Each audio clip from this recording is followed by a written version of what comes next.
Selamat pagi, perkenalkan nama saya Andi Pratama Putra, peserta PKA tahun 2025, angkatan pertama, yang pada kali ini akan membawakan suatu role play terkait dengan penugasan. Yang pertama tentang coaching dan yang kedua nanti tentang mentoring. Pada video yang pertama ada suatu permasalahan di mana kami dalam organisasi diminta untuk mengajukan proposal dalam rangka pembiayaan kegiatan oleh Bank Dunia. Namun demikian sampai pada masa atau waktu yang mendekati deadline ternyata proposal itu tidak segera dapat disajikan. Hal ini kendala pertama memang berada pada status atau kesibukan dari pegawai, sehingga memerlukan suatu motivasi dari pimpinan ke bawahannya sehingga proposal itu dapat segera dilaksanakan. Namun demikian ini ada disclaimer di dalam video ini di mana masalah sekaligus aktornya tidak nyata. Dalam arti ini adalah sebuah role play semata. Din, ini kan kemarin kita diminta Pak Direktur untuk segera menyajikan proposal kita yang akan kita sampaikan ke Bank Dunia terkait dengan pembiayaan kegiatan pada tahun ini, terutama karena efisiensi ini ya. Kemarin kita sudah bikin suatu timeline, tetapi pada akhir masanya kita belum bisa menyajikan yang bisa saya koreksi maupun yang kita bisa ajukan ke Pak Direktur. Mungkin dari kamu ada laporan atau gimana tuh progresnya? Iya Pak, kalau untuk yang proposal kan sebenarnya memang harusnya minggu ini Pak ya. Nah cuma mungkin dari secara timeline nih kita belum menemukan titik temu karena kemarin sempat terapat dengan eselon 3 yang lain untuk sinkronisasi jadwal itu kita agak sulit gitu Pak. Jadi ya sampai hari ini sih kita belum fix mau yang timeline yang seperti apa karena takutnya kan nabrak-nabrak dengan kegiatan di eselon 3 lain. Ya, dan saya juga agak kurang enak kalau mau koordinasi ke teman-teman yang lain, kesannya untuk memaksa gitu kan, nge-push gitu. Oke, jadi mungkin itu ya permasalahannya ini. Sebenarnya aku udah lihat sih draftnya kemarin yang kamu sampaikan ke saya itu sudah cukup baik, yang sebenarnya kamu secara materi sudah cukup menguasainya ya. Jadi terkait dengan outputnya, kemudian berapa pembiayaannya, sekaligus timeline yang untuk kegiatan garis besarnya itu sudah tersedia, dan sebenarnya saya sudah setuju dan itu merupakan nilai tambah bagi kita ya. Mungkin yang perlu kita percepat nanti ini, tim kamu harus segera untuk berkoordinasi dengan pihak terkait. Ini nggak langsung ke pimpinannya, mungkin ke stafnya di bawah dulu. Jadi di situ kamu bisa menyampaikan ini loh fungsi dari kegiatan ini apa dan urgensinya apa, sehingga kita harus segera dapat menyajikan proposal itu dengan baik. Karena kalau kita tidak bisa lakukan itu, nanti kasihan yang di bawah ini, nanti di kantor anggarannya akan tidak dapat dilaksanakan kegiatan, karena kita tahu sendiri bahwa kondisi sekarang kan tidak sedang kondisi yang normal ya. Jadi mungkin itu yang perlu kita kita percepat. Mungkin ada masukan dari kamu terkait dengan apa yang sedang kita lakukan ini? Ya paling sih mungkin nanti untuk kan kita kan memang masalahnya banyak di koordinasi, terutama juga dengan Kanwil dengan Kantah. Mungkin memang nanti perlu ada khusus untuk di program yang diproposalkan ini Pak, harusnya sih ada rapat rutin ya Pak. Rapat rutin dengan Kanwil dan Kantah juga. Gini, nanti kamu identifikasikan hal-hal yang bisa kamu lakukan dan yang nggak bisa kamu lakukan, dan saya harap kamu untuk yang melakukan itu, hal-hal yang sifatnya operasional ya, terkait dengan kebijakan. Nanti kamu bisa ngomong ke saya, nanti akan saya bantu untuk dapat menyampaikannya kepada para pimpinan mereka. Cuman yang saya tekankan nanti kamu coba lah untuk sekedar mengingat kembali urgensi dari itu, kemudian sampaikan kepada mereka sehingga mereka bisa yakin. Saya yakin kamu bisa, Tim. Ya, Dengan kata lain, dengan kapasitasmu yang sekarang, dengan bagaimana kamu menguasai materi dan bagaimana cara menulismu, saya yakin kamu bisa menyampaikan itu kepada mereka. Nah, itu tinggal kamu harus percaya diri, yakin, sehingga koordinasi itu dapat dilakukan dengan baik gitu ya. Kalau ada kendala hubungi saya, akan saya bantu Baik. sesuai dengan kewenangan-kewenangan yang saya miliki gitu. Siap. Oke. Dan mungkin Siap. saya perlu melakukan, kita perlu menyepakati lah kira-kira kapan itu bisa kita sajikan, paling enggak dalam 1 minggu ini, setuju nggak?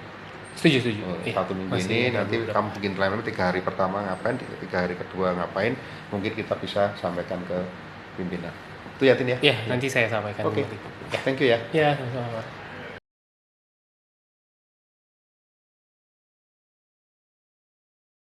Pada video kedua ini kebetulan ada suatu skenario di mana kami akan melakukan mentoring terhadap staff yang akan melaksanakan atau ingin melanjutkan sekolah ke luar negeri.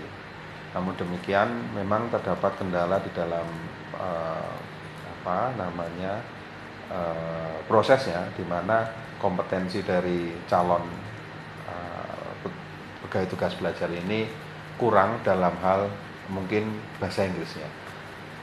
Ini nanti akan kami coba sajikan mentoring yang dilakukan terkait dengan permasalahan tersebut.